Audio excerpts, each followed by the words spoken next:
보장하고 있습니다. 교회도 목사도 대한민국 국민입니다.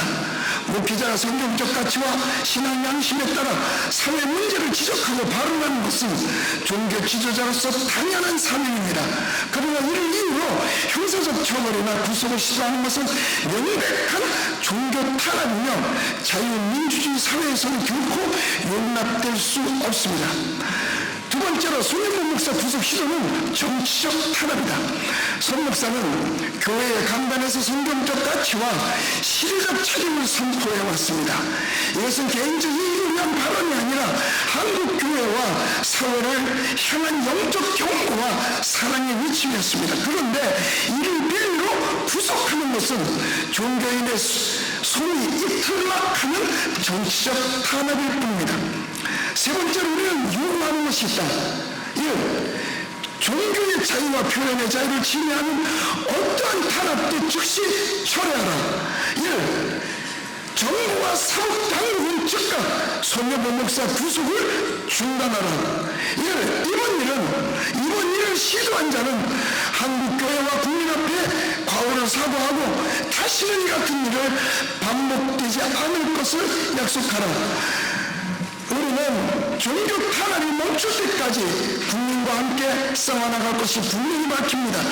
교회 강단은 권력의 눈치를 보는 것이 아닙니다.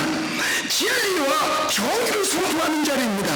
손현보 목사에 대한 부당한 구속, 이것이 철회될 때까지 우리의 목소리는 결코 멈추지 않을 것입니다. 감사합니다.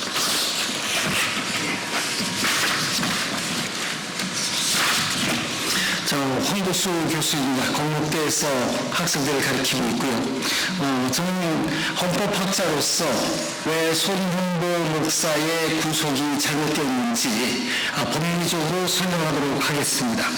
간단하게, 정말 짧은 시간이지만 간단하게 말씀드리겠습니다.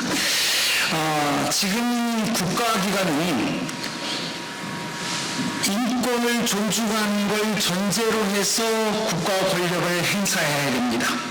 우리 헌법은 21조에서 표현의 자유를 보장하고 있고 국제인권규약은 그것보다 훨씬 더 구체적으로 사상, 종교, 표현, 의견 표명에 관해서 권리를 보장하고 있습니다.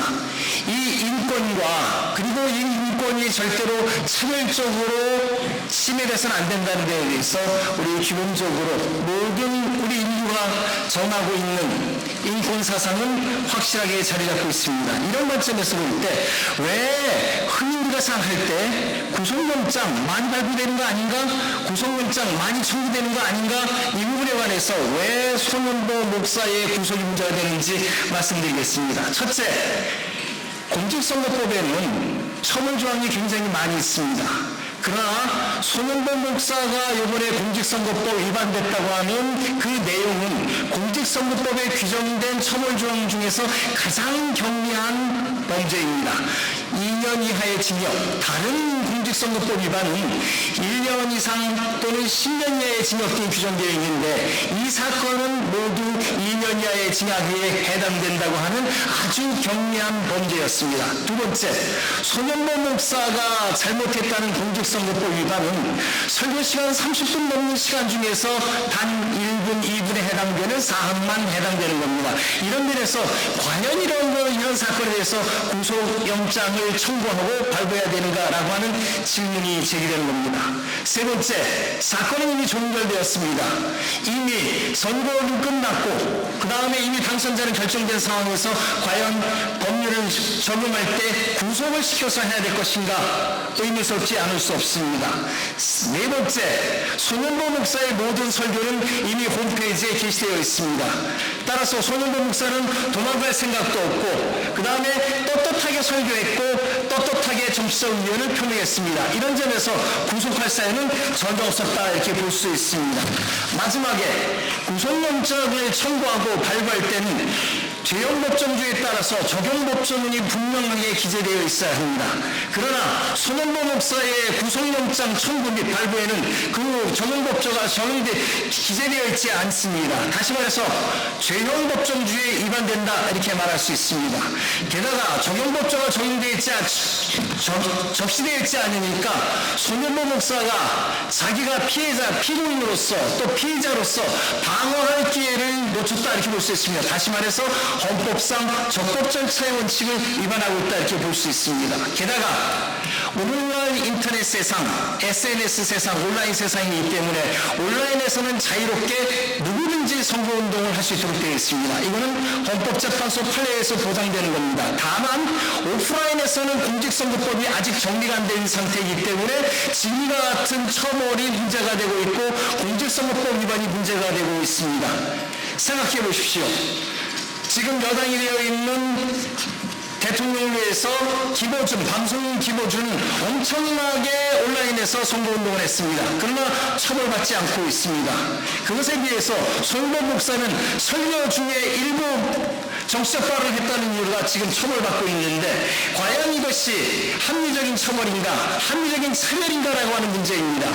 법조문이 아직 남아있기 때문에 생기는 문제이고 이런 경우라면 마땅히 구속으로 사건을 처리할 것이 아니고 당연히 법조문이 올바른지 그른지를 판단하는 일반적인 절차에 따라서 수사가 진행되어야 함에도 불구하고 이 사건에서는 구속에 이르렀던 것입니다. 이러한 관점에서 볼 때 손현보 목사의 구속영장의 청구, 발부, 나아가 전반이가 고발한 것 자체가 이미 손현보 목사에 대한 차별이고 인권침해임이 분명하다고 하겠습니다.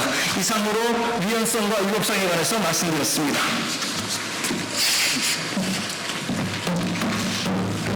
윤용근 변호사입니다. 이재명식 교회 탄압이 도를 넘었습니다. 이재명 정부가 시작되면서 여의도 순복음교회 이영훈 목사님을 압수수색했고 극동방송과 김장환 목사님을 압수수색했습니다. 그리고 기어이 세이브코리아를 이끌어오신 손현보 목사님을 구속했습니다. 과거 군사정권 시대에도 없었던 일입니다. 한국교회 영적 지도자들을 말살하기 위한 의도적 행위입니다. 과도한 정치 수사이고 정치적 보복입니다. 공직선거법은 인권 보호를 위해 불구속 수사가 원칙이고 선거법으로 구속을 받는 사례는 극히 이례적입니다. 그것도 33년간 교회 현장에서 목회를 해오신 손현보 목사님에게 도주 우려가 있다는 말도 안 되는 이유로 구속영장을 발부한 건 역사 이래 처음입니다. 절대로 있을 수 없는 반인권적 종교 탄압입니다. 지금 이재명 정부가 벌이고 있는 종교의 자유 말살 시도는 기독교를 넘어 대한민국의 민주주의를 위협하는 내란몰이입니다. 반문명적이고 반인권적 행태입니다. 반드시 국민의 저항을 부를 것입니다. 한국교회는 3.1운동을 주도했고 나라를 건국했고 자유민주주의와 이 나라를 지켜왔습니다. 교회를 탄압하는 것은 대한민국의 역사를 부정하는 것이고 민주주의를 부정하는 것입니다. 이것이 바로 트럼프 대통령이 말한 숙청이고 혁명 아닙니까? 입법 독재, 헌법 파괴, 종교 탄압의 끝은 권력 연장이 아니라 끝내 권력 고립과 파멸을 초래합니다. 지금이라도 폭력을 멈추고 교회 탄압을 멈춰주십시오.